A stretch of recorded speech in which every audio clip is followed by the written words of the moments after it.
Vivienne Westwood once said, "The only reason I'm in fashion is to destroy the word conformity." Through this exhibition, we hope to inspire the next generation of trailblazing fashion designers.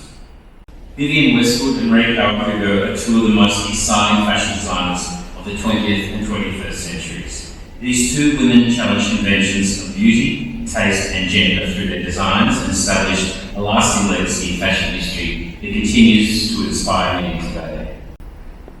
Curated by the NGV, this world premiere exhibition presents the work of these two incredible women side by side for the very first time, with loans coming from across the globe, including the Met in New York, Victoria and Albert Museum in London, Halle Galliera in Paris, both private collections, as well as the Vivienne Westwood archives.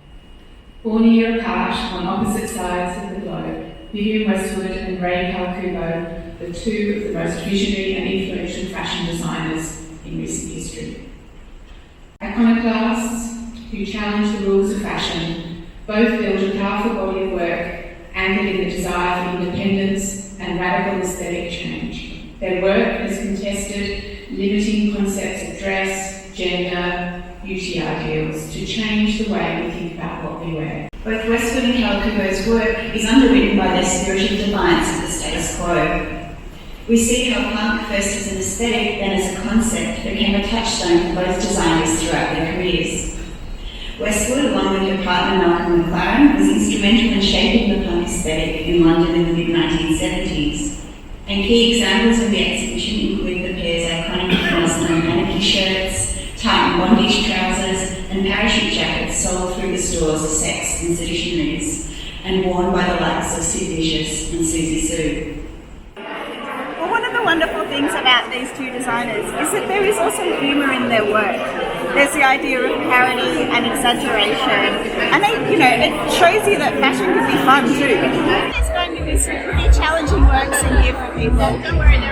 Yeah, it's going to redefine what you think of as clothing. You know that every single boomer who grew up with the Pistols and with punk and with Vivienne Westwood is going to be at this exhibition.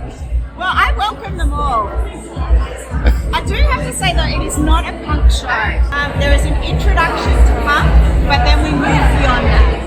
We move through all the great collections of the 80s that you would have seen in the Face magazine or in IWD magazine.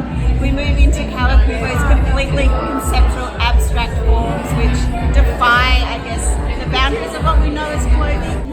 And of course we have all these beautiful works which are about kind of nostalgia and romanticism that we're so familiar with Westwood's work. What appeal will this show have for people who aren't into fashion? To be honest, I think everybody's into fashion.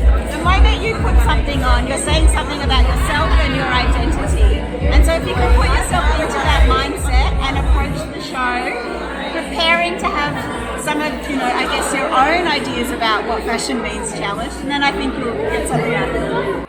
The two artists express great individuality and great self-determination in terms of changing social mores of the time. So I think it speaks for itself. From the 1970s to now, these artists have been at the forefront of contemporary thought and expressed beautifully through their clothing. Where were you when Vivienne Westwood was this great big punk icon?